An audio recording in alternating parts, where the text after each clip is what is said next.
When I give my girls advice, I say, I know how to speak to my man. Don't go and speak to my man how you speak. to You yours. know your man. Yeah. He might not be able to hear how my man can hear me. Do you understand what I'm saying? And my man knows who he married. Yeah, And exactly. he can hear. So don't take my tone to your man. Yeah. So they may correct and challenge you in very different ways, but you haven't married to be right all the time. No. Because you understand the importance of having a partner, because two heads are better than one. We're complementary here. Yeah.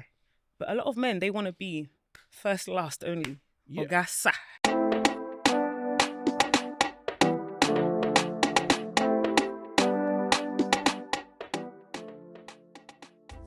Yo, people, welcome back to the Bread and Butter podcast. You're here with myself, Tayo. And myself, Eman. We've got a special guest in the building for you. Come on. One of our own. You say that, yeah? One of our own. Definitely. One of our own. We got Joy in the building. Joy Mbakwe. How you doing? I'm feeling good. I'm feeling great. Are you happy to be here? I'm feeling blessed. We finally made it happen. Do you know, it's taken us a while, but I'm happy. I'm happy. I'm here. It's taken us a while. How you doing today? Good? I'm great. How are you guys? Yeah. Am I gonna have to call you Joy this? Yeah, you're gonna have to call Yeah. me Joy, actually. That's my stage name. This is painful. Can't call it. Come give him all the I information. hear you. I just have to make sure so don't slip out. And I want to Tayo. Yeah? Listen. be here. We're here. So, Joy, one thing we always ask if you've been watching the podcast when people jump on is what is your bread and butter? So let us know. Let the people know what your bread and butter is. I think it's my Bible and my Kindle.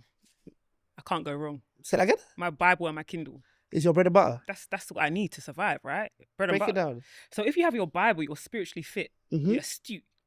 You know you can read the Bible every single day for the rest of your life and you can learn something new every time you read it. Yeah. Because it evolves as you evolve. Yeah. Okay, cool. And it's got timeless principles. I was saying to my friend, like podcasts are great, but when people put their ideas into a book, it's because they're applying principles, not kind of really like now ideas. Yeah. And then my Kindle was because I want access to what other people have said. And that's how I learn best, through reading, through listening. I was listening to a book or reading a book. I read a book this morning, but I was also listening to a book before while I was getting dressed today. And the man was talking about how you should have a thinking day, a day where you just sit down and you just think. And when you should just take a walk, no technology, so no pen and pen, to think about, just to have ideas, because there are links between going outside and being able to do better in exams because you've been outside. How am I going to get that information? Yeah. There's so much information that they just put in books, and because they know most people are not going to sit down, especially with the rise in technology, and read, I think it's important to have access to those knowledge. How many books would you say you read a year?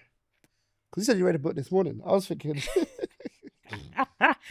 Do you know, I stopped counting because I think that people that count books, the It's books vanity. they've read, it's vanity.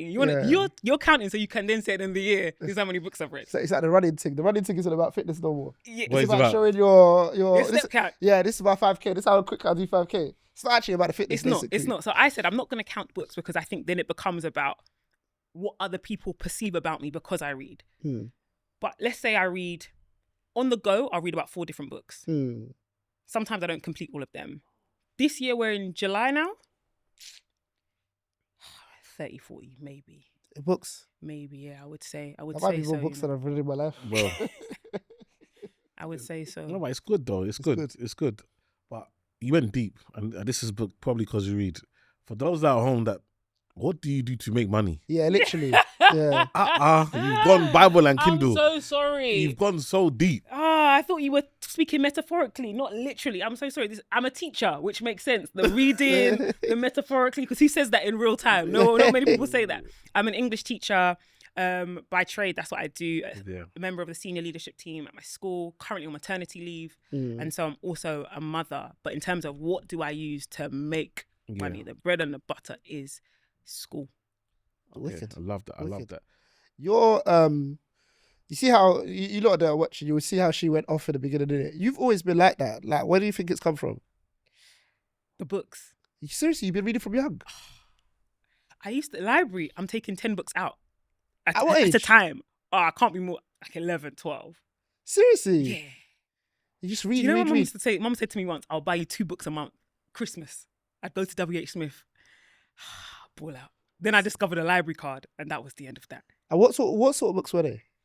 Do you know what? It's quite embarrassing, but I was into romantic fiction growing up. Okay. I'm quite embarrassed by that because Why? life is not a fairy tale. Yeah, fair enough. Then when I got to 17, I said, enough is enough. Like, let me wake up.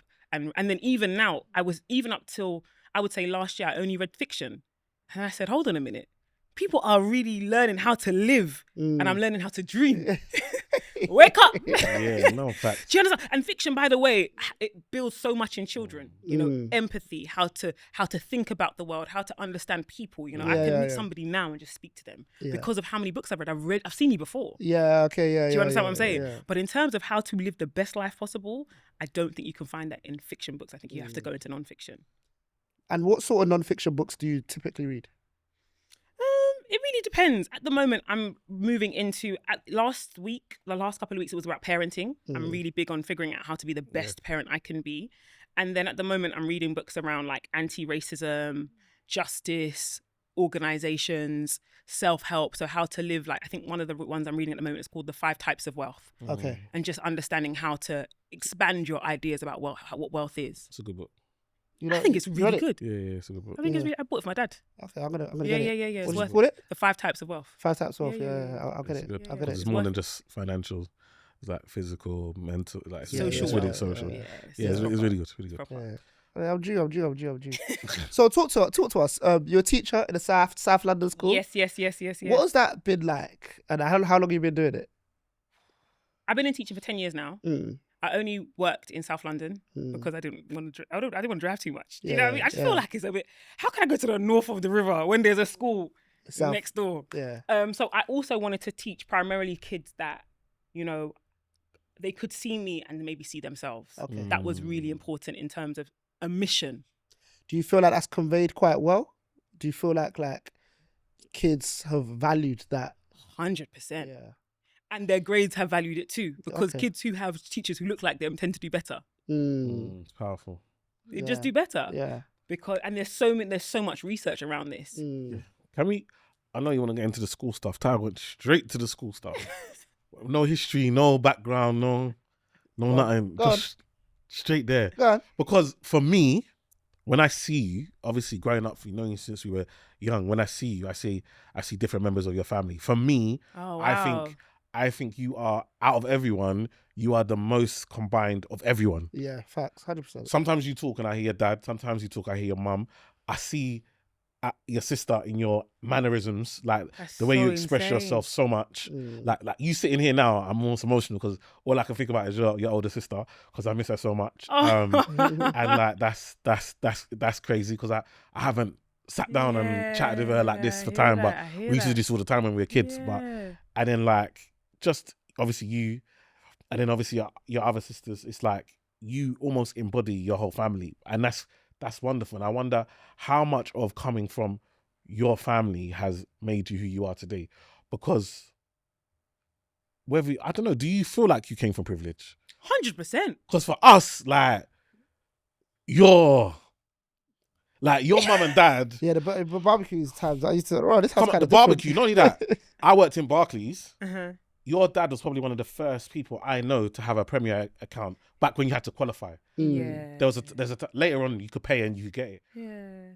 When I remember speaking like you qualify for Premier. Like I knew what that meant. Yeah. Like, a lot of people didn't know what that meant. Yeah. Like I knew what that meant. He's just doing bits. Like Yeah. and it's like to have that around you, but then still be grounded, because I will come to your house. Because people with your older sister, people always have this thing about your older sister, like, you know, she's quite bougie, whatever. She's the most humble, the most, like, whenever I come to the house, she'll be in the kitchen making food and like very homely. And it's just like, what is it like? I've never sat, what is it like when you've got so much excellence in front of you and then you've got to come next? It's hard. And I think for a long time, I didn't think I was that smart. It was my husband that told me I was smart. Wow. Oh, Maybe seriously? like last I love year, that. 2 years ago. Seriously? Wow. I was so average. That's crazy. That's great. I knew you were smart from I didn't young. think I was very articulate.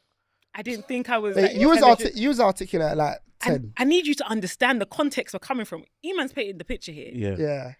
When I go to my house, I don't speak. I'm quiet. Yeah.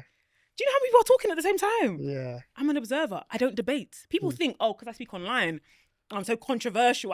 People come to debate with me that know me in real life. I'm like, what do you think? What's going on here? Because you've assumed that because I'm opinionated, I also like the theatrics of going toe to toe. I can't stand it. So I think there is a lot of privilege, but there's also maybe one could say a lot of pain, because you never really see yourself as you are. You see yourself in the context. I said to him, who was I speaking to this morning? And I said, I was 11 years old, and I said, I will not be going to the same secondary school as my sisters. I'm 11.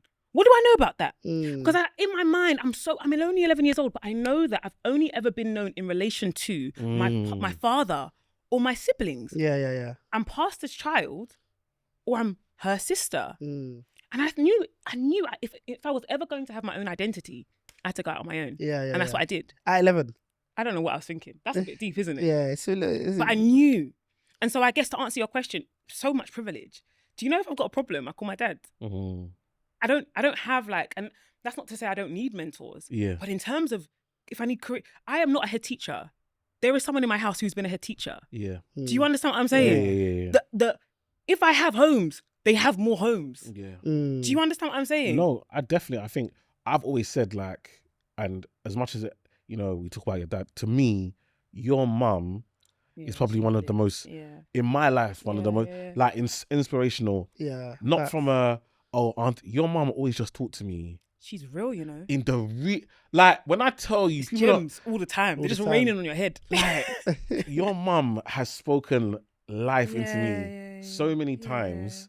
You've got auntie Tayo's mum is very much Eman, we love you. Give me a hug. Come and do this. Oh, I got you food. Your mum's like, Eman, you're fat and you've got something to achieve in this life, so you need to sort it out. I'm going to the gym at my age, so there's no excuse for you. And I'm more busier than you.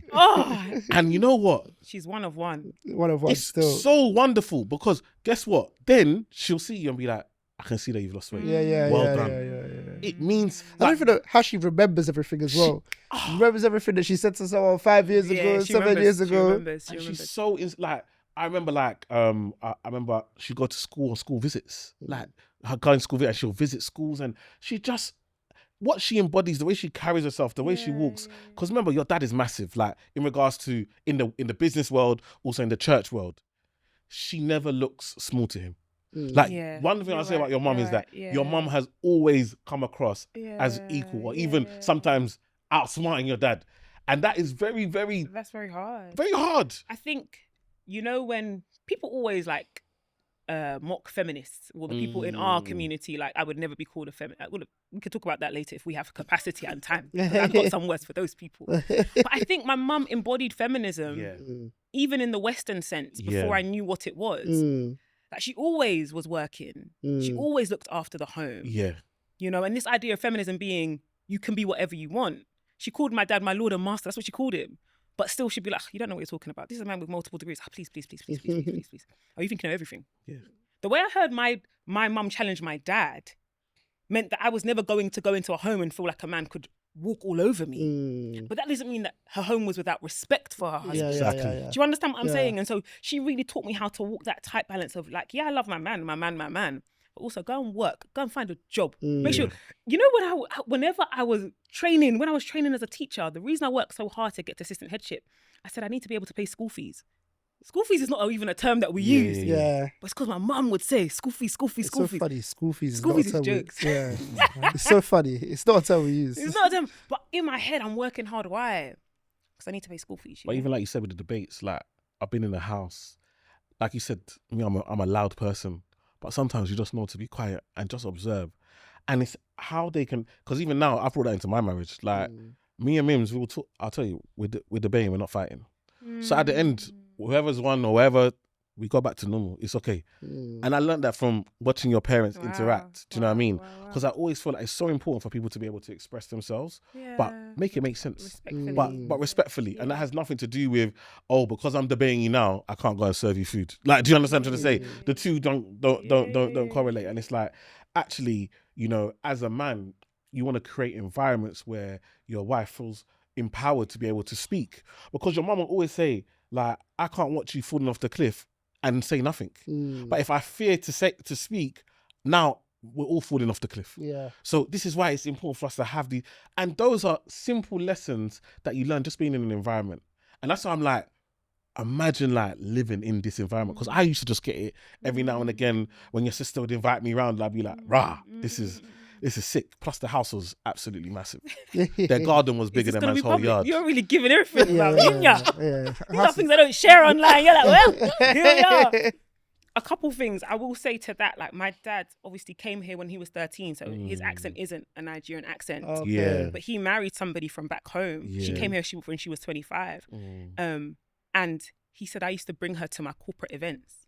And we know what that means because we've done the corporate thing. Yeah. But he said that it was important that I empowered her. And I respected my dad more than ever before, because I know as a black man in the 90s trying to get to the bag, bringing your wife around who's English, she might say a few things that don't you understand what I'm saying? Yeah, you know that it's the accent is thicker. She hasn't learned to code switch yet. Things that we are just given to as our bread and butter. She doesn't know yet. But he's not keeping her in the house like something to be ashamed of. He builds her up, he empowers her. He says, go and retrain as a teacher. I think the way that my dad treated my mum means that I respect him as a man. Because if he had disempowered her and kept her in the home away from this kind of private, you know how some men, no offense, some private decision that you've done. So you want someone who has home values, back home values, but you don't want to give them anything in this UK. There's too many people that do that. There's bare people that do that as well. Bare people that do that, like intentionally. Like, it's crazy. But I think also it's the respect side on the other side as well. I think what to for some men, just because I see, I know man, them will certain man like, on the other side, some men will say that they do that and then the woman levels up and then all of a sudden she's treating man different, or she want, like, she thinks she wants better, or da. So some men are scared. They're scared to empower their woman. Do you know what I mean? I think that's the same men who marry women who they don't find attractive.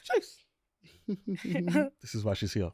You know, you marry somebody that you don't even think is buff. Yeah. You don't think she's nice. Why did you do that? So she'll never leave you. Insecure. That's what you are. Do you understand what I'm saying? And so for me, if the woman was like that, that's a character defect. Yeah. That's what I was going to say. It's a character flaw. It's a character flaw, You understand? It's the same women that so imagine now, I get paid for things. I'm on maternity leave. I'm paid for some of the thing. I'm paid for something. I want to put it in the joint account, the joint savings account.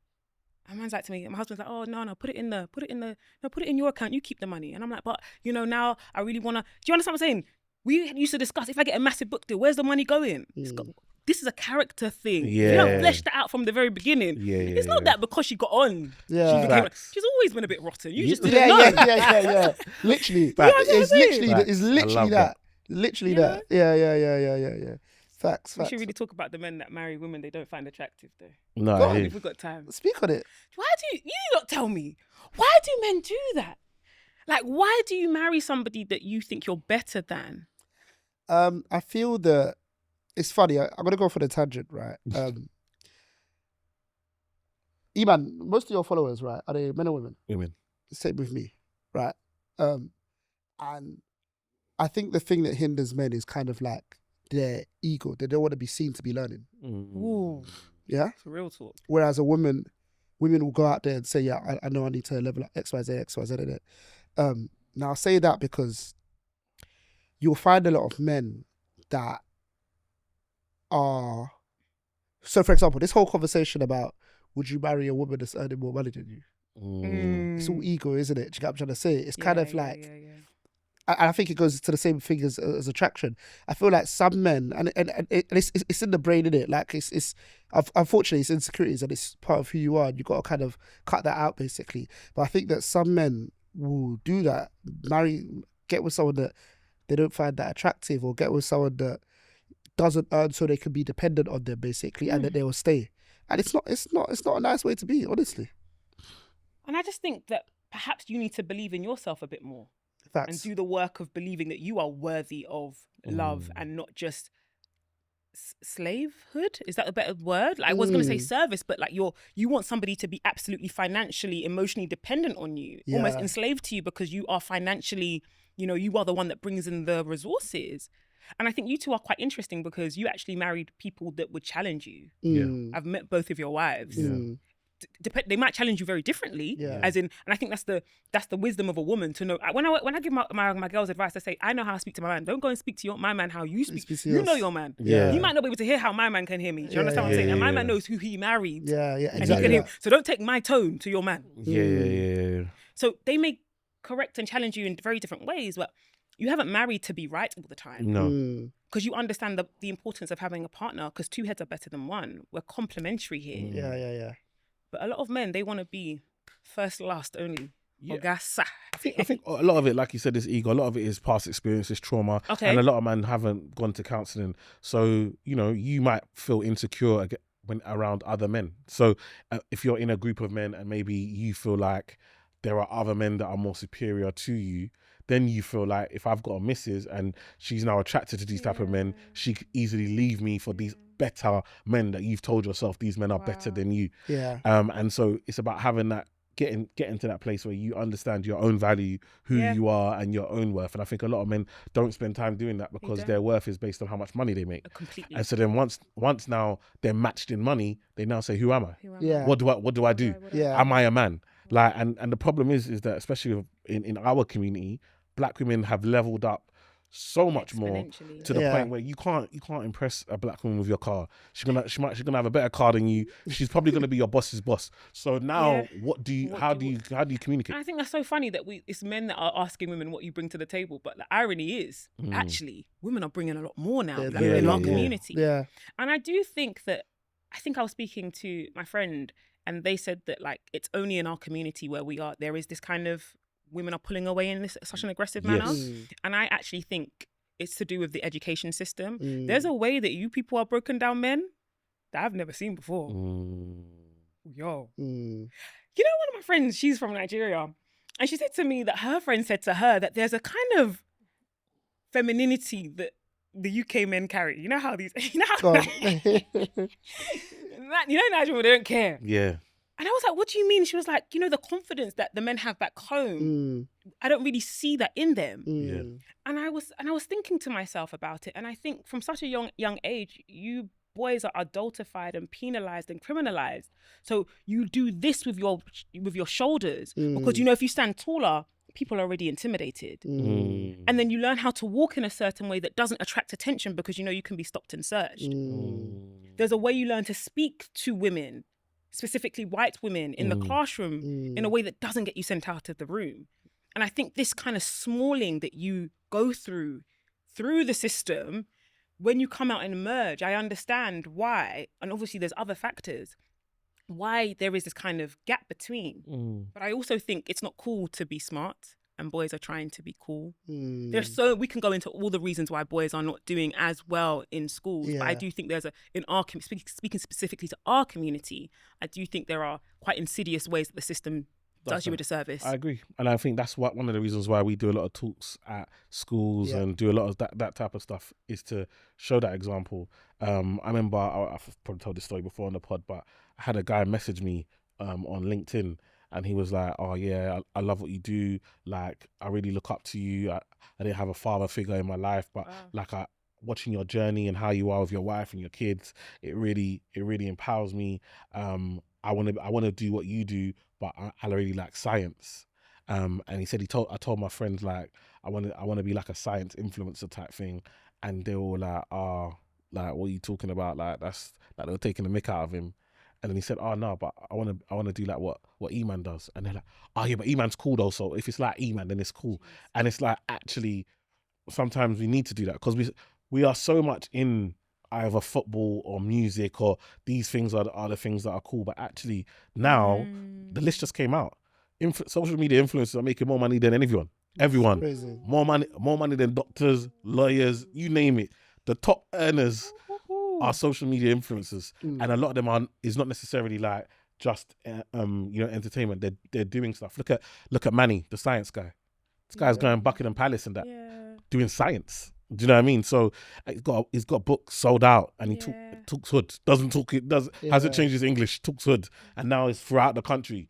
Like that, they're learning his stuff. So it just goes to show the power of social media and actually where we can go. But like to your point, it's that it's almost like it's not cool to be smart, but actually, finally, I think because of social media, because there are these other avenues, you can be as long as you can get to the bag in other ways. You can get to the bag, but I still think that the space that Black boys / Black men can take up in terms of individuality is very narrow. Yeah. And I think that will always be the hindrance. So I'm not sure if you guys were putting your hands up like, oh, pick me. But maybe if you're outside the classroom, you have something, or you're charismatic, you can do that inside the classroom. Yeah. Whereas I think girls, obviously, we're conditioned to be very different, you know, conditioned to be very subservient, reliable, dependable, all of those things. And then there's the added layer of like, it's okay if we want to learn. Yeah. And I think black girls, we do a really good job of just pushing the boundary out a bit more. There's a bit more. So you have, you know, some black girls who are into rock and roll, and you see her and you know her. You're like, oh, okay, that's what you're into. Yeah, you see the girl with the bust down with, okay, they're that's what you're into. You see the different archetypes.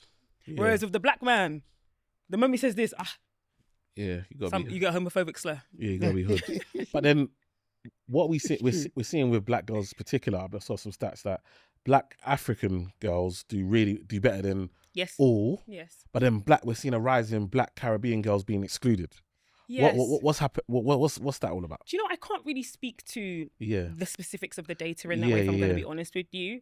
I think there is something in the water. You know, we have to be honest. And I was on a podcast a few days ago, and the lady asked me, like, what do you think leaders can do? And I think, when you hear these statistics, what do you actually say? Because you think the statistics are some sort of random 4.5, and you read it in the newspaper, like, oh, whoa, 4 times more likely to be excluded. Oh, God.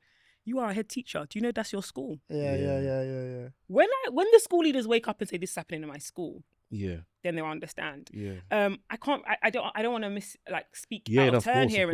I do think like African culture is still very strong, but not as strong as you might think. Actually. We are being impacted by what is ever in the black British water. And that's not success if you didn't know. It's not discipline. It's not success.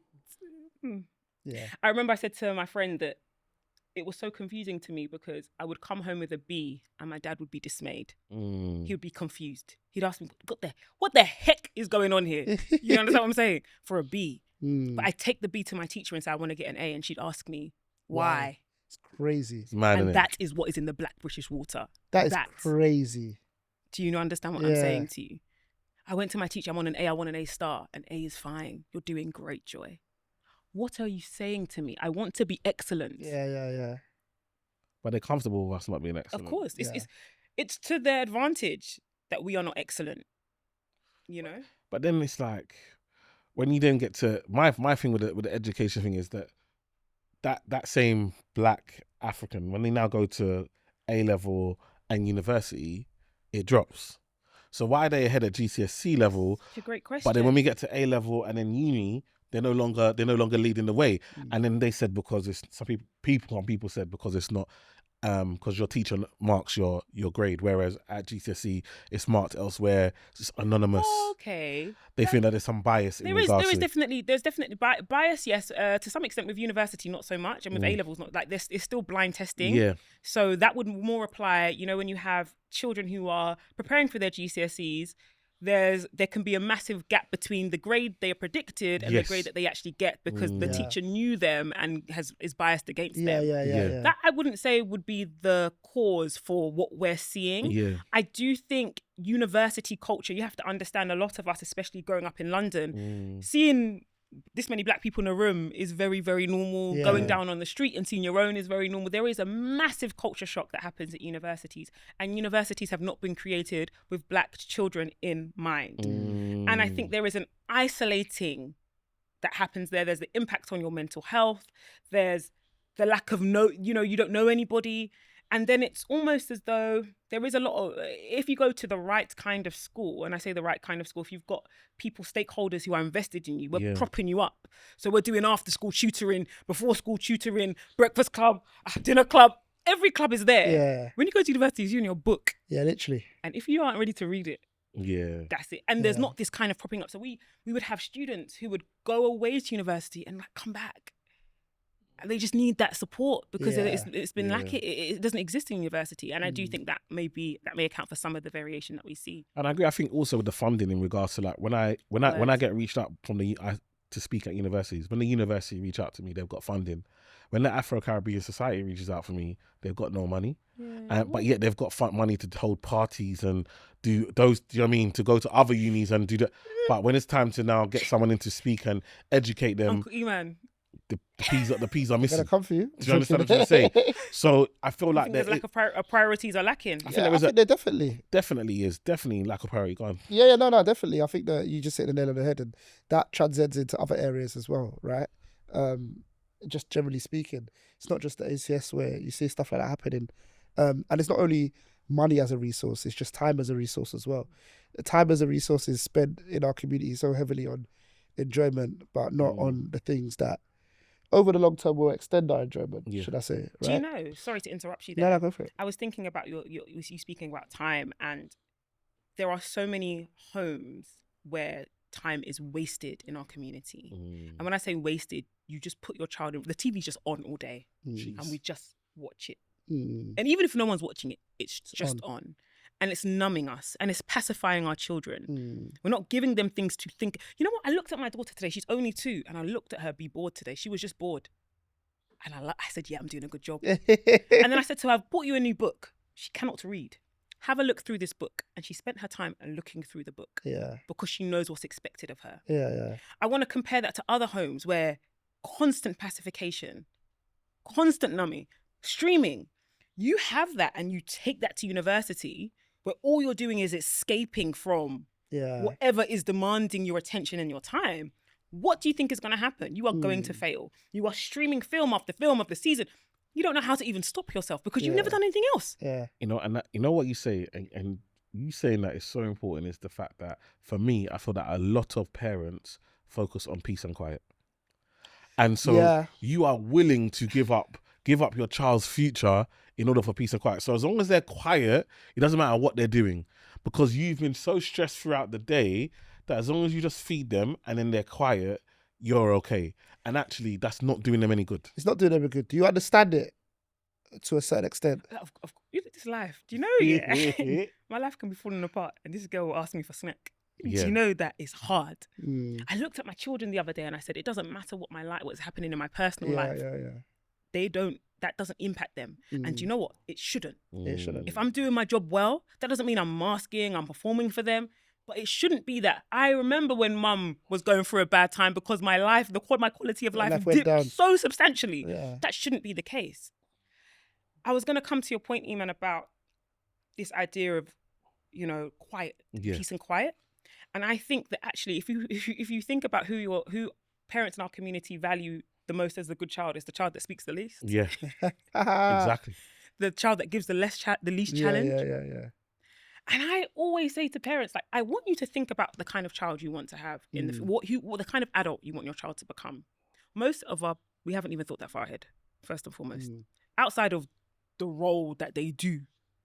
But let's even take the role that they do. You want them to be a lawyer, you want them to be able to speak, but you don't speak to them. Yeah. To be a lawyer, they need to challenge, but you don't let them challenge you. Yeah. So tell me, how are they going to go about harnessing these skills if at school we've already established that mediocrity wins, in terms of the expectation for Black students. And at home, silence wins. Yeah. But the TV is running and the iPad is out. Wonderful. And then we'll say, and by the way, what we do say in the end is, this country is out to get us. Yeah, sure. But individual responsibility. Yeah. What can we account for? Because if you ask your child, what is your hobby? They don't have a single one. Think about it. What do you do with your time? Yeah. I don't know. Yeah. That's facts. It's so important. Like, even when I see, like, my son, my second one, Ethan, he's a lot like me. And so my wife, I know if she could, she will be him every day. But I tell her, trust me, these men win in the workplace. You see these man, this brother, he doesn't take no for an answer. He wants to be the best at everything. Like you said, he got picked on at school because literally he just answers every question. And they called him teacher's pet. He said, I am. I want to be the best. Wow. He's like, I want to be the best. Incredible. Like, and that's his focus. But sometimes that means that his people skills are, we're still trying to get him to work out the balance, because not run over everybody. Like, let somebody else answer the question. Let somebody win. Let somebody have a chance. Like, do you know what I mean? But it's like, when I see him, yes, it can be annoying that he challenges everything. But if you can challenge me, then why will you go to work and be shook to challenge your boss? Straight. You spoke about, You spoke about, I've lost my train of thought here.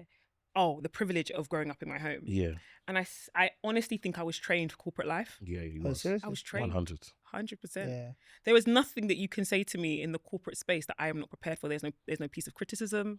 There's no expectation you can have of me. There's no, I am at work at 6:30 in the morning. Yeah. I'm there. Yeah. And I'm ready to work. And I understand what it costs me. Do you know what I mean? Yeah, I get you. And it means that when I remember one of my friends is going for a job. She's significantly younger than me, and she said she's going for a job, and she said to me that, you know, I noticed that the leadership team, they're not very diverse. Is that a question that I can ask about? When they asked me if I can ask a question, I said, of course not. You dare not open your mouth. Sorry, I'm laughing because she said I that. know how I would answer that question, which is the same as your answer. But I was waiting to see if you'd say something else. You want to challenge racism in your interview? In your interview is crazy. In your interview is In your insane. interview. Oh God! You've already brought fire. You haven't even You started. haven't started, and you're already saying microaggression. No. And this is what I think. We need to learn the rules before we try and break them, before we try and challenge them. It's so important. But I didn't. The learning of the rules was part of my upbringing, my training. Yeah. I didn't go into corporate and not know how to perform. What I did struggle with in corporate was like speaking. I didn't speak for a long time. Almost like, when you have a child that comes from a different country and they have this period of silence because they're just trying to absorb what's going on. Even though I had the skill set, it was almost like a foreign land. Okay, these people, we talk now like this, everybody's cool, and then I see you on the corridor, but you don't say hi to me. Yeah. Okay, so in this space, we don't say hi to each other. We ignore each other. Okay, fine. We don't have anything to talk about, but we need to talk about the weather every single time we see each other. Yeah. Okay, that's fine. Check. Yeah. Do you understand? Yeah. What did you do on the weekend? Enough so you feel that you know me, but not too much that you feel like I don't have any sort of like I give too much away. These are the unspoken rules. We call them culture. We call it cultural capital in education. And sometimes we make cultural capital going to the museums and taking your kids skiing. And yeah, those are great, but it's really saying to them, this is how you might have to speak in order to survive. Yeah, it's interesting because I feel like, based on what we're speaking about before as well, it feels like women are a lot more strategic with how they approach those things. I don't know how you felt, Eman, but even for me when I was growing up, it was very much so learning on the job. Like you step into the workplace and you, day by day, you learn how to navigate it step by step, basically. And it's funny, I say to my friends now that one of the things that we're blessed with is that back in our early 20s, we were winging it. Right now we actually know our stuff, but we've still got the skills that you needed to wing it. Sure. Does that make sense? Sure. So you know how to navigate, but you also clued up, basically. So just how you're speaking about how you were like kind of like trained for the corporate life. I don't think I was trained for the corporate life. I feel like with men, you kind of just got to go in there and learn it. But maybe men are allowed to go in there and learn it as well. Of course. Women, black women, we're at the bottom of the totem pole. We can't go there, and just because you've got. I remember when I was trying to change my curriculum. And I was trying to make it anti-racist. That was what we were trying to do as a school. And I was like, I'm going to focus on what it means to obviously be black, but I'm also going to speak about what it means to be a woman. And a black man challenged me. It's like, oh, but we're talking about blackness. Like, why can't you just focus on what it means to be black? And I thought, oh, look at your privilege showing. Yeah. You don't understand that I'm scared to walk on the street in the dark, not because I'm black, because I'm a woman. Yeah. And it's the intersection of these things that inform my identity. Yeah. I was going to say something to your point about being trained for corporate. I think it's also both of you have to be careful about the extrapolations the generalizations that you make based on your own experience, because you've got charisma to fill this room. You guys are not, it's not to a penny we're talking here. Yeah. You guys are always going to win because you're watching, you're trying to be strategic. So even if you're not giving your absolute best, you're looking at it in terms of it's almost like a game of chess in front of you. And even passively, you're thinking, okay, cool, you're him. Okay, you're the top. Okay, I need to do. You're thinking about that. Yeah. The problem is, there are men that don't have your intellect, don't have your charisma, don't have your drive, none of those things. They're trying to enter the space. Yeah. And all of those days where they were just kicking ball, catch up with them. Yeah. It's mad when you say it like that. But what about church? How much did church impact you where you're at today? Because I know for me personally, like people are like, oh, Eman, how does it feel? Because I'm like, I'm not going to lie to you. In my church, I've been a celebrity since I was a kid, fam. Everyone knows, man. Everyone talked to, man. Knew everybody. I used to hang with the adults. I could go to cell church and be the only kid there. I could just hang with the adults. I could go to prayer meeting. I could then go to hang with my age group. I can then go hang with the youngers. Like I've always felt like the golden child. So I've never really had that. So now that I'm here and you're on social media, it's like, yeah, I feel like my life has been prepared. Like church taught me to kind of like did acting, did drama, was on the stage, I got to express myself and find out my skills and so forth. I feel like you had a similar journey in church, like really like from like the back to being at the front and really leading it and so forth. What was that like? How much did church impact like who you are today? It's a difficult question to answer, if I'm going to be honest with you, Eman, because in some ways, yes, I had a lot of privilege because of who I was connected to. Yeah. That's what saved me, but I had a lot of resistance as well. Black men do not like opinionated women, especially opinionated children. Yeah. And I was I went up to the youth leader when I came back from uni. God. And I said to him, what have you done? Yeah, I remember that. I said, what have you done? I said, what's your vision? I said, you have decimated my home. No. Now that was wild. I put my hands up. But like, that was my privilege that allowed me to speak in that way. Yeah. But like, there was so much promise that I'd shown before then. I'd shown. I remember another youth leader. I wrote a play when I was 14. I said, "Here's my play. It's my first play I've ever written. They all become Christian at the end." He didn't even read it. He didn't care. Yeah. So, church built me because I was always facing resistance. Oh, you don't want to give me a stage? I'll go and find my own. You don't want to give me money? I'll crowdfund. Yeah. The first theatre lights we bought as a theatre group, my family gave like £400 towards it. And I remember I lost my own £100 that I wanted to give on the train, and my dad had to give me another £100 to be able to buy lights. This is a place that my granddad tithed in. I need you to understand, he tithed in that place. Yeah. My dad has been tithing there since he could. And you lot can't give me money for lights to light up the stage. So yes, it's a very, very uncomfortable conversation, because in some ways what it gave me was an opportunity to speak, an opportunity to lead, but I fought for it. They didn't give it to me. Yeah. You know, it's mad because I just saw you smashing it. I didn't realize there was so much, because you smashed it. Just like what you guys did. I remember like the plays, even the level, because obviously we did Truth in Action, and then you lot came and just did it. Yeah, different. And I think things like that, right? So we can't be youth in action if there's no truth in action. Yeah. So you give us the blueprint. Yeah. Do you understand what I'm saying? And you know, when it's like, you have to recite your Bible, stand up and speak, stand up and lead a song. Yeah. These kind of things are confidence building. Yeah. Do you understand what I'm saying? Yeah. But on the flip side, my name is being spoken about crazy. Do you understand what I'm saying? It's not, I think to myself, imagine what I would have done if I'd been given the support. Yeah. Do you know when I went to my husband's church, when I got married, Yeah. the pastor called me and said, I believe in what you do. I've got the money. I'll give you a theatre. I'm ready to go. Wow. And I said to him, do you know, I don't even do this stuff anymore, unfortunately. Wow. I've packed it all up, unfortunately. But I've never had a pastor say to me, you've got a gift. I see you. Let's go. I've never had that. Yeah. What do you mean? My art was an act of resistance. I wasn't being propped up. There was no privilege there. I'm paying for my own lights. Do you understand what I'm saying? Yeah. But it was talent, though. It's talent. It was fantastic. The productions were absolutely fantastic, and what you guys are able to accomplish together. I mean, man went to, I want to say was it Ealing?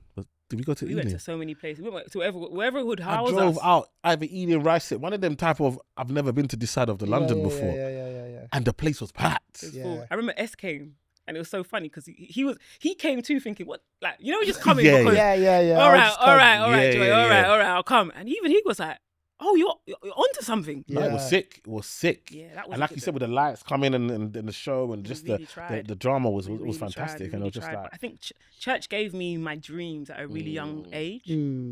For some people, it's a dream to be able to hire a theatre and put on a show. Yeah. They gave me rehearsal space. Yeah. It was a fight, but they still gave it to me. Yeah. Do you understand what I'm saying? They gave it to me for free. Yeah. And so from a really early age, I learned that I could bring something from vision to execution. Yeah. End to end. Yeah. And some people have to wait until their 30s and 40s or 40s. To see that. Yeah. So I said to my husband the other day, like, oh, starting a business is a bit like, it's just this, isn't it? Yeah, you have the idea, nuts and bolts, marketing, you're good. And he's looking at me like, oh, like, what do you think this is? People's businesses fail. Yeah. And I was like, oh no, I'm not saying this is how you make. I'm not saying I have the roadmap for how to create a good business. Yeah. But certainly having a play, writing a play, the commitment that's required, hiring a theatre, talking to stakeholders, having your marketing, having a team that you're leading, it sounds like a business to me. It is. Is it something you think you'll revisit? That's a great question. Do you know, I think I wrote a children's book the other day. Did you? Yeah, actually, I did. What was that? What inspired you to do that?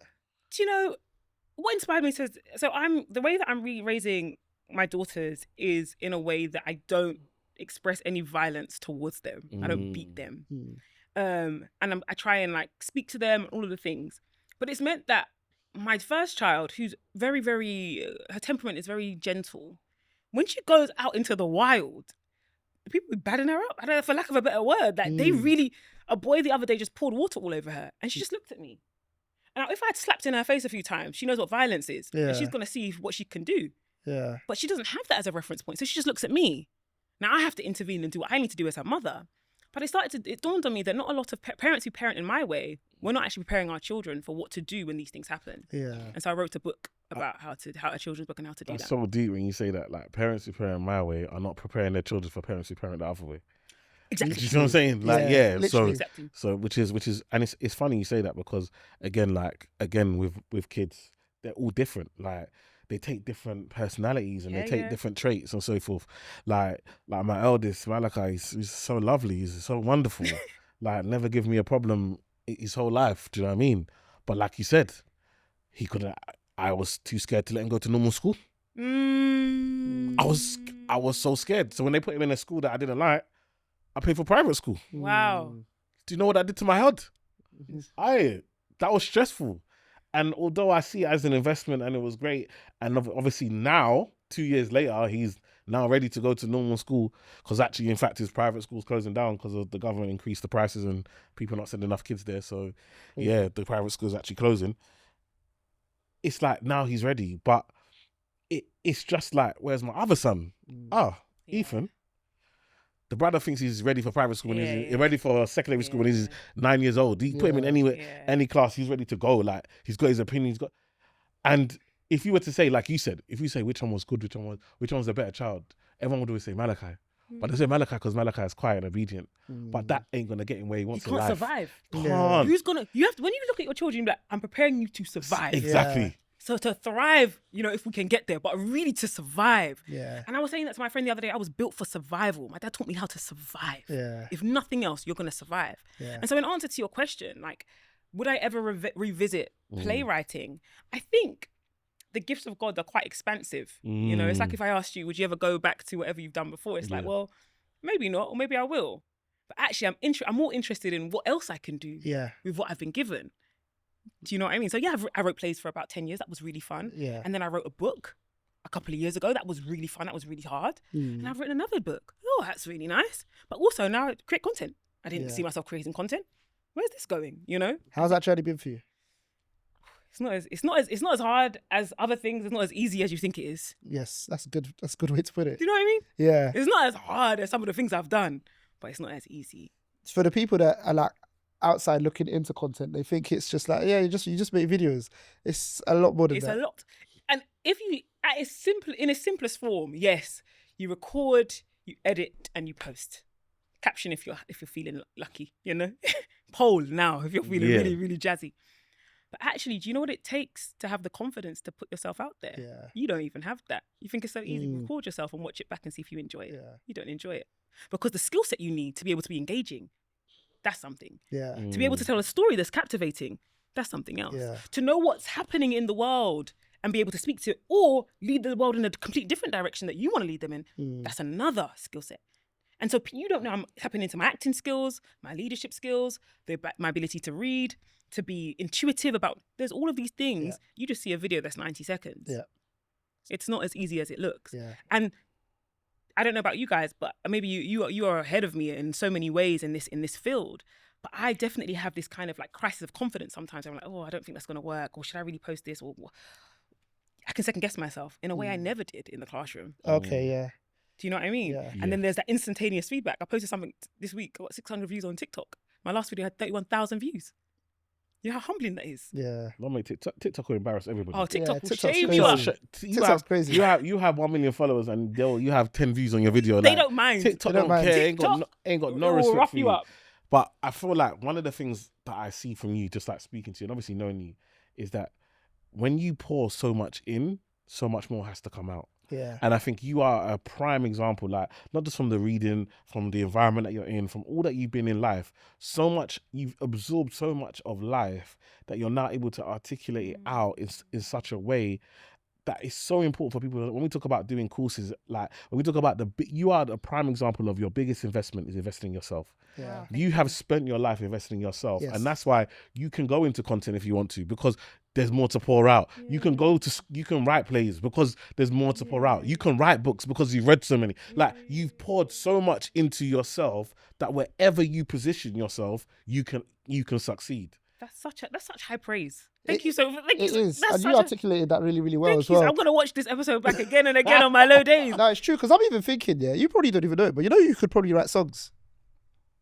Do you know what? When I was younger, I used to write songs. Do you know what I mean? Just because of how much you've invested in yourself. No, you're right. You probably could write songs. But do you know what? I think this is for like the people who have been like hidden for so long. I know that you guys feel like I was doing lots of things. Yeah. But I think in terms of all that's been in me, it's really weird in this content creation game. Suddenly now people can see what I've been able to see in myself for so long. But there's this kind of sense in which like you've passed it. I don't know if that makes sense. Yeah. You've passed it. So I started content creating in my 30s. Yeah. And I'm like, wow, like why didn't I do this 6 years ago? Yeah. Sometimes I think to myself, I'm talking about Black Lives Matter now online. Do you know Black Lives Matter was yesterday's news? Yeah. Sometimes I say to God, why didn't we do this earlier?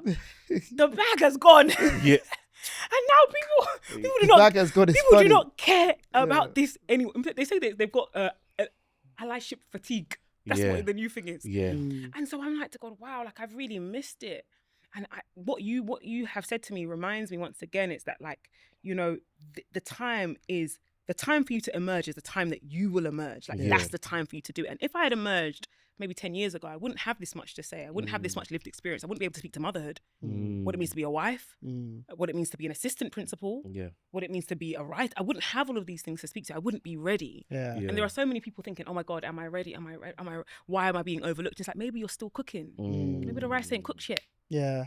Cake ain't baked. You got to rise. Yeah. And then when it's ready and everyone sees it, they're going to be like, oh wow, that was really easy. You just do it. And it's like, no, this is years. This is decades in the making. And I think we got to mention your husband, because I'll be honest, I never thought I would like anyone you'd marry. Really? Because I never really liked you around boys, to be honest. And because you go way back, and you're like my little sister, and it was just like, I always thought, the day she gets, am I ever gonna like? It was the same with your older sister. I was thinking, when she gets married, am I even gonna like her partner? But you both done very, very well in regards to partner choices. But your husband, like, I just think he's such a wonderful person, really good guy. Such a wonderful human being. That's my guy. Like, that's my people. And it's not often that you find a man who can be a man and be confident in being a man, but also be so supportive. And when I tell you, he is so proud of you. Like, he is so, like, before he would be proud to talk about his bank account or anything that he achieved, he will talk about the fact that he's married to you. Yeah. And I think that is so fantastic that there are just men that are just tuned in and take pride in the success of their wives. Do you know what I mean? And I see, every time I see him, I see the way he looks at you, and he still looks at you today the same way he looks at you when you first introduced me to him back then, before you lot were just friends, or maybe it was more than friends, but you told me you were friends. But it's like he still looks at you that same way, and I just want to big him up, because as much as all you do is amazing, it's hard to do this stuff if you haven't got a supportive partner. And not even just hard, Eman. As a woman, you can't have a man that hates you and do this work. Or hates himself. Yeah. Do you understand what I'm saying? I think it's so important to especially if my husband and I sat down one day and we were speaking about like our earning potential, and he was quite honest. He was like, your earning potential is, and this is before I started content, by the way, we don't know what it is. Because if you write the book and it goes, if you write a book and it goes, if you write a film and it goes, you have the ability to change our lives in a way that my trajectory doesn't. And that could make a man feel really small. But it doesn't make him feel, it doesn't. Do you know I wouldn't record any content if it wasn't for him? Love that. Yeah. Do you know my first videos, he recorded them, he edited them. Yeah, I remember you saying. He did all of that for me. All I would do is sit there, get pretty. He would do all of the filming and he'd send it to me. He's ready to do that work. Yeah. Wonderful. If I have a business, anything that you see that is logistical, how to calendar or whatever, book an appointment, it's him. Yeah. it's him. My website, him. He built the whole thing, everything. He does everything, and it's not that he doesn't have his own gifting. Or doesn't have his own, he just sees mine and he's not threatened by it. And I think what a gift he is, that he would see my light and say, go further. Yeah. As opposed to what we spoke about at the very beginning, men who keep their wives to themselves, or even marry women that would never ever be able to be anything that would detract from their light. Yeah. It's wonderful. Yeah. I guess we're wrapping up, but before we do, you want to go back to your school thing that you were talking about earlier? We're done already. Oh my goodness, we're done already. Oh, now he said I should go back to my school thing. These times he's been spoken about school. you're talking the school thing, like, obviously in regards to, like, I think the main thing, I guess, is like, I think secondary school is really hard for us, and obviously you're a secondary school teacher. Like, I guess one thing I'd love is there practical things that we can do as parents to help our kids? Because I think a lot of, especially African parents, you send your child to school and the teacher does everything. The teacher is even the parent in the school. And I think we've brought that mentality over here. I think you send your child to school and the teacher is going to treat them like their child, and that's not happening here. So what would you recommend parents to be doing in regards to helping the kids with the way the system is now? I think, to your point, first of all, understanding that school is not an outsourcing of parenting. You still need to parent your child. You still need to raise your child, train your child, whichever word you want to use. But that means being incredibly hands-on, but not just in the academic sense, in actually knowing your child. Like, if your child comes home from school and all they say is, it was fine, the relationship is broken. Go and do some work. And it's on you. Don't start saying, oh, if they want to speak, they can speak. No, all of that pride stuff, put it to the side, because it's your job as a parent to come to the younger. And then as the child grows and they get to it's our job to call our parents. Do you understand? You look for your parents now.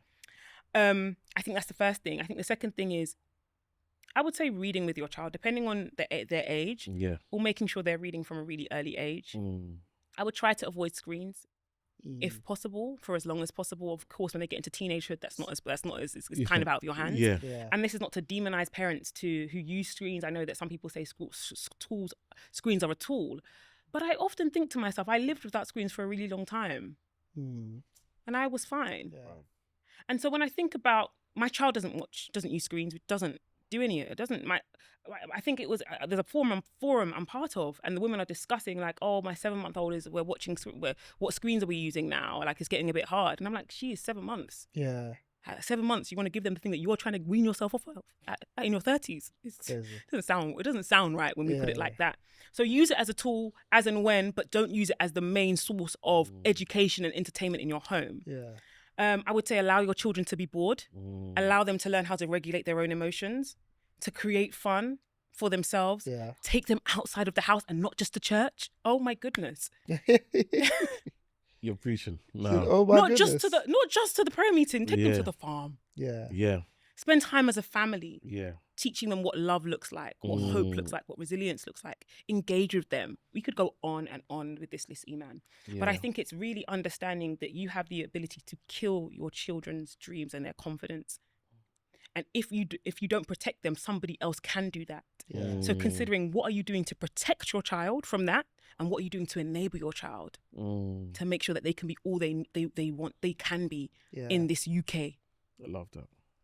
I would say that secondary school is like a pivotal part in any like kind of London's life, right? How much are people's, and this is from an inside view, right? How much are people's children raised by the school they go to as well? That's a great question. I think the school you go to, as the secondary school you go to, is pivotal. I have a lot of parents who are quite anxious about, I think primary school is like it's a lottery system, isn't it? So you put them down and you get what you get. But like, the home is the most important thing. You're anxious because you think the school is going to be the thing that changes your child's life, but it's not, it's you. And if you understand that it's on you, you'd work a bit harder. You'd try a bit harder. You'd get them to read more books. You'd teach them how to read. You'd teach them how to count. You'd invest that time. You'd get them a tutor. If you understood that it's not the school, it's you. And that's from very early on. Do you know my child's school is immaterial to me, really, because we really started learning how to read. Okay. She's 2. Ask her. But yeah, we're doing phonics. Because we have to. Because it's my job to send you to that classroom so they know we're punching here. Okay, you're going to meet... Okay, you know that if we're doing sets, I'm top set material. Yeah. That's what I'm trying to do. Yeah. Whether you're offended all the catchment area people, the ones that are killing themselves to get into catchment area, and they're renting a flat to get the address to get to the school. And so I think there's space for that for people who don't want to necessarily spend money on school, but want to get a better school. Yeah. Not all schools are equal. Okay, and sometimes, and not all schools are equal. Let me put that out there. And not all the school that, by the way, the school that you are moving your family to be close to might not be the best school for your child. But you'd only know that if you knew your child and you spoke to your child. So make sure you're going to visit this child, visit the school, not just with the view like we're just gonna. It's almost like lip service. We're just going to see it, but we know where we're going anyway. Where's the best place for your child? Do you understand? This is really important. And what do we do? Because I think what you just said just sparked, because one of my friends, she moved to a certain area for her kid to go to a certain school. But then when they went to the school, they were the only black person in that school or in their year group. And so because of that, it had a negative impact. Within 2 years, they went back to the hood, and now they're thriving because the environment of like just growing up every day, people, their hair is different, the conversation they have different, they look at you different, they talk about you different. Stop the child from being able to even do education, because they had to try and think who they were before you even think about learning school. You had to try and learn your environment, and it just stopped them. Whereas once they got into an environment where it was more mixed, they were able to thrive. So psychologically, you have to be aware of the warfare you're sending your child into if they are the only one of anything. Yeah. And especially when we bring race and bias and stereotypes and prejudice into the conversation, you think you're doing your child what you're trying to give them what you were never given, and sending them to this amazing school.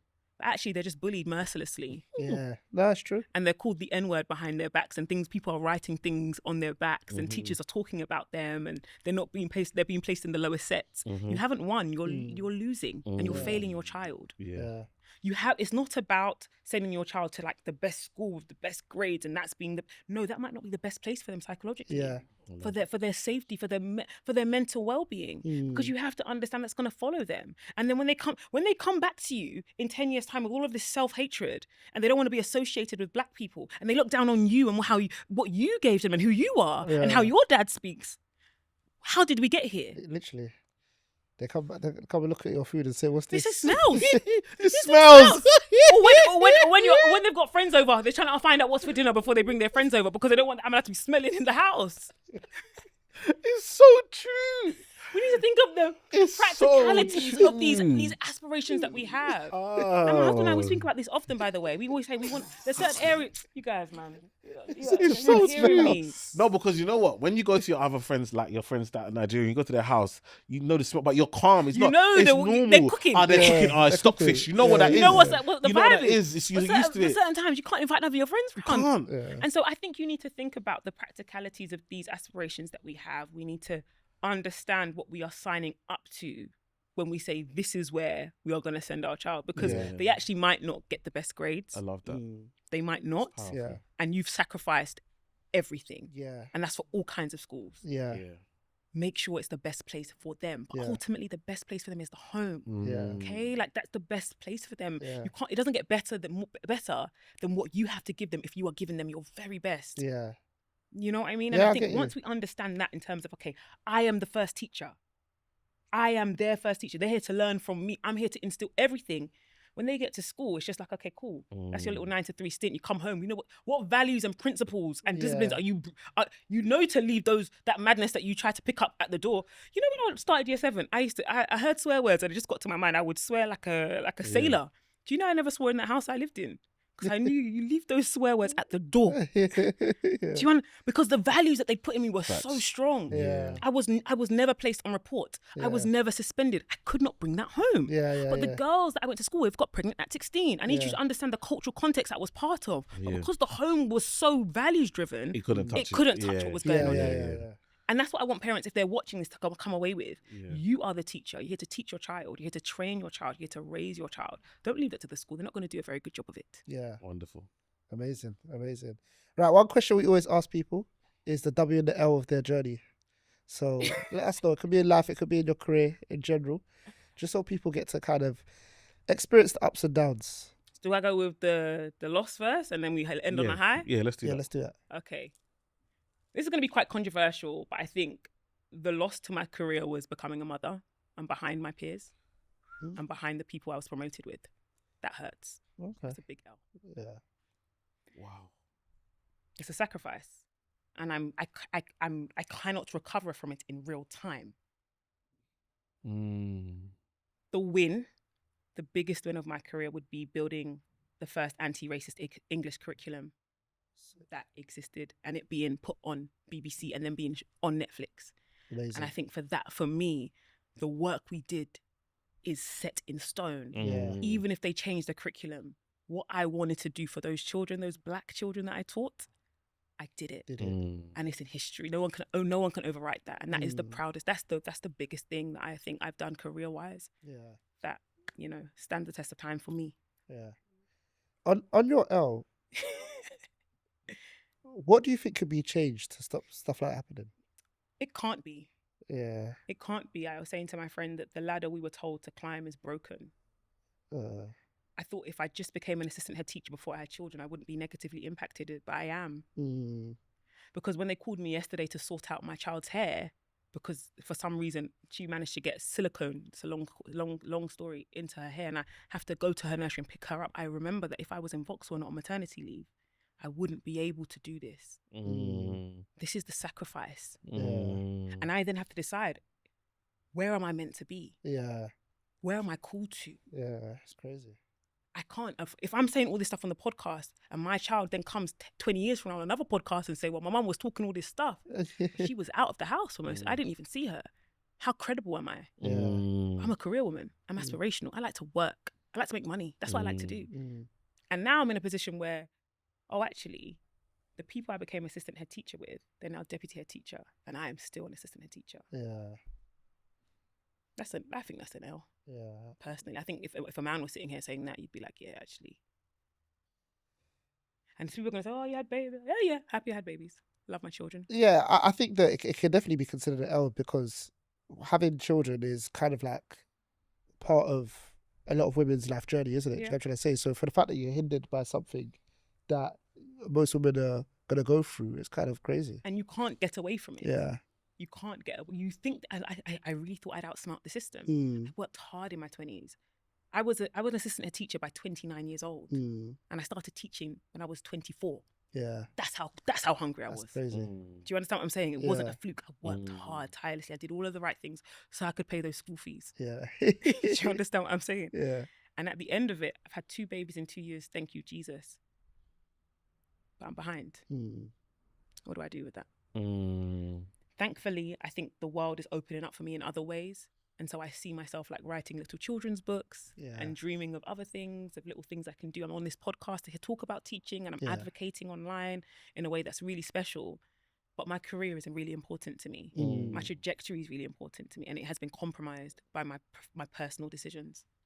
Yeah, it's broken that down well. No, thank you for sharing that, because I think a lot of women want to be confident enough to put that out there. And I think it's something that we all need to kind of make sure that we hold people accountable so that it changes. Because like you said, it's broken, but anything broken can be fixed. And it's something that we should be focused on fixing. And I don't think there's an attention on fixing it in certain professions. I think in some professions, like where you can work from home and they're starting to fix that. But in professions where you have to be in person, in the classroom, we haven't. I don't go to sports days. I don't go to anything that happens during the day. I don't see my children, especially if I'm like a leader of the school. Yeah. Because we've got late nights. Parents even, who's going to be there? Yeah. I love what I do. Yeah. I love what I do, and I love my children. But there is a choice that every woman has to make. And I think to men watching this, understand that your woman is not just sacrificing her mind and her body when she has children. Sometimes she's sacrificing her career. And the ones that don't sacrifice their career, they are also judged. So you lose anyway. Yeah. Wow. Crazy. Let the people know where they can find you. Instagram and TikTok mostly, at Ft.Joy Mbakwe. Wicked. Come on, this has been amazing. Thank you for coming on. Thank you for sharing so much wisdom. Like old times. It feels like old times, but new times. All I've been thinking about is how many clips we're gonna get out of this. Normally we do 4. I feel like we got about 55 clips. Bruv, there was one I said clip. The few smells. Trust me. In my head I was like clip. Hey, trust me. I was like, that's a clip. That's a clip. Like, Okay, you are that's literally amazing. walking gem, and again, that's because of all the time and effort you put into appointing yourself. So thank you so much for joining us, man. Yeah, man. I felt like I learned more about you today. I didn't know it was the books that I always knew you. Obviously, everyone that knows Joy knows that she's somewhere wide, didn't it? But I didn't know it was books, so that tells me a lot in it. So No, thank you. It makes It's been a perfect great sense. pleasure to come on this podcast with my family. Do Yeah, you know what I mean? facts, It's yeah. one. I feel like we could go on and on, but what church really gave me was my family. Yeah, I don't have cousins in this country, Yeah. but I have you guys. Yeah. I don't know if I'm ever doing anything or ever need anything. You guys are just a phone call away, and I'm so grateful to be here. It's a privilege, honor. Amazing. Facts. Thank you. Right, guys, make sure you like, share, and subscribe. Let us know what your favorite bits in this podcast was in the comments below. Yeah, and we'll see you on the next one. Peace. Love.